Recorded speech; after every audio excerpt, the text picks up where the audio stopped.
Just wait for this to start. You're live. Right. Hello, I'm Ian, and this is Somerset News Network. I've done a couple of things wrong. I've got to set the camera up. There we are, so you can see my little logo there. Right. Oh, it's round the wrong way. Hang on a minute. Oh, right. Round the right way now. This new webcam is absolutely brilliant. With the remote control that I've got, I could even turn myself upside down. But anyway, that's another story for another day. What we'd like to talk about, and I'm doing this live because a lot of my videos are going through the YouTube channel, they're going through the check stage, and then just freezing. And I think what they're using is the algorithm to check my speech. And if I'm saying words that the computer will pick up, they cancel it. Not authorized speech, as they would say. So what I'm doing is I'm doing them live so that there's no stoppage. And if you can see this, brilliant. If you say, oh, people can't find me, then click the videos and then there's a live button there and there's a list of the videos live. There's only one there at the moment, but this will be number 2.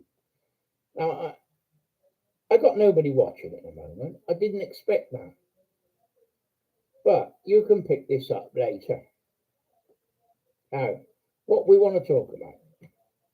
I'm being called homophobic, Islamophobic, far right, bigot, you name it, they'll throw it at me. I'm doing quotes on YouTube and Facebook and X. And this is the mud they sling at you. Politically, I'm independent. I have never been a member of a political party. And at the moment, I'm supporting reform. But I'm not a member of reform. And that doesn't make me far right. I'm a free thinking Englishman. It's all I am. A free thinking Englishman. I make up my own mind about things. I don't like propaganda. I don't like being told what to think. So I come on YouTube and do my own thing. That's what it's all about. Now, there was a report that I saw, a YouTube video this morning. I watch American news channels, and they talk about Trump and the Democrats and what's going on out there. And I'm interested in American politics. And it's fascinating. They got a shutdown now, 13 days in America. Because the finance bill, the Democrats want free health care and free sex changes on Medicare. Trump and his team, the Republicans, have said no way. So the Democrats refuse to vote for the bill. So the government has been shut down.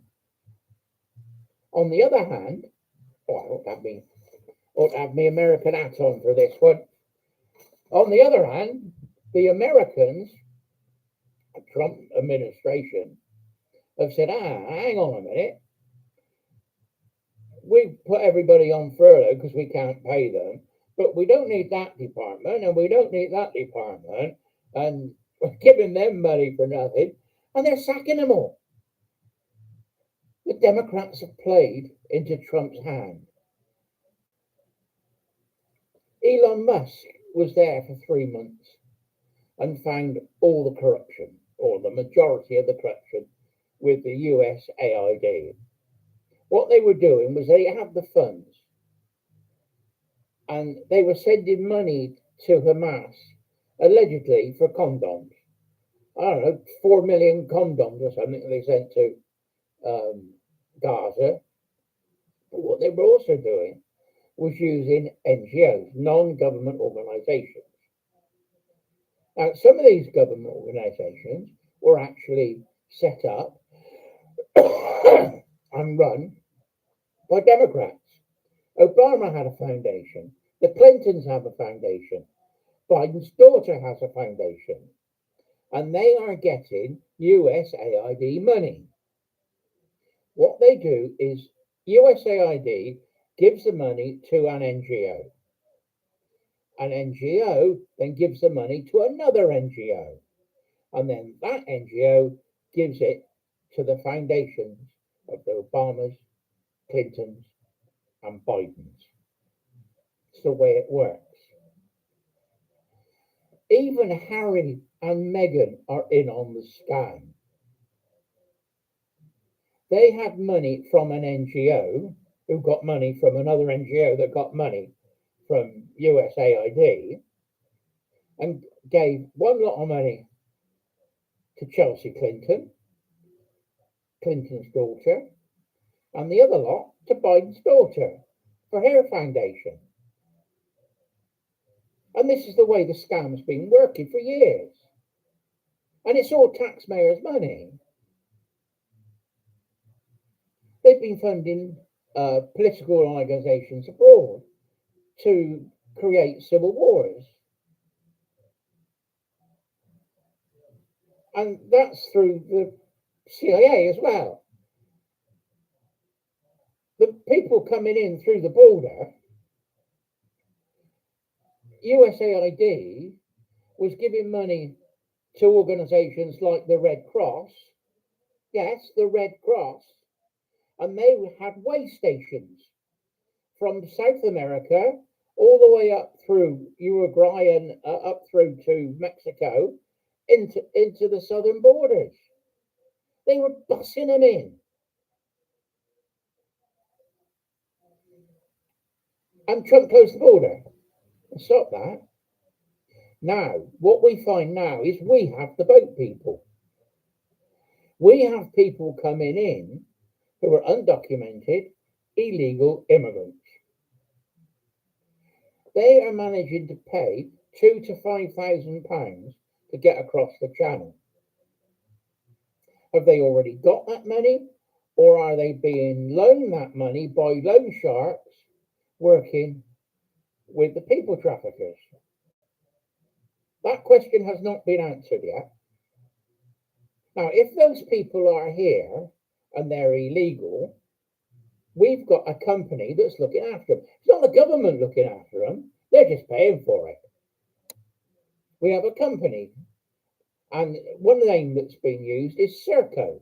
I don't know if there's any other companies that are doing it, but Serco's name has definitely been linked with housing in the hotels the migrants. Allegedly, they get £270 a day. Well, it doesn't cost £270 a day to look after one person. So they're making a big hefty profit on our taxpayers' money. Then they're paying free taxes for these people. Because they're illegal, they're not allowed to work. Because they haven't got the right to stay or the right to work. But they're working on the black market. They were working on the drugs trade. There was a group in Essex that had farm buildings that were rented out, and they were going cannabis plants. And they were being run by these illegals. They're working for Deliveroo. In the Britannia Hotel in London, in Canary Wharf, where the Pink Ladies were demonstrating, and they've now called them a far-right organisation. Unbelievable, isn't it? Mothers and grandmothers wanting to keep their children safe, and all they do is deem them all they're far right. This is how bad this country's gone. The police are escorting people on push bikes and mopeds out of the hotel to go to work for Deliveroo. How do you know they work for Deliveroo? They got a square box on the back of the, you know, with Deliveroo on it. The police are taking them to work illegally. It's just unbelievable. This country is really in trouble. Then we come to Mr. Starmer. You know how much I love Mr. Starmer. He went to an England football match. Ho, ho, ho, ho. The fans cheered him. The whole 20, 30,000 crowd. Starmer out, Starmer's a wanker. And they went on and on. Very embarrassing for our Prime Minister. So, and all they'll do is say, oh, they're far right. They're English football fans, they're far right. Not that they're just ordinary guys, like me and thee. Then we come to the story about Israel. Israel sent the embassy in Israel, or the British embassy in Israel, a note that says, game over. Now, nobody's sure what that means, but it looks as if the security agreement between Israel and Britain has been severed. Why? Because Starmer recognised Palestine. He's now undermining the safety of this country.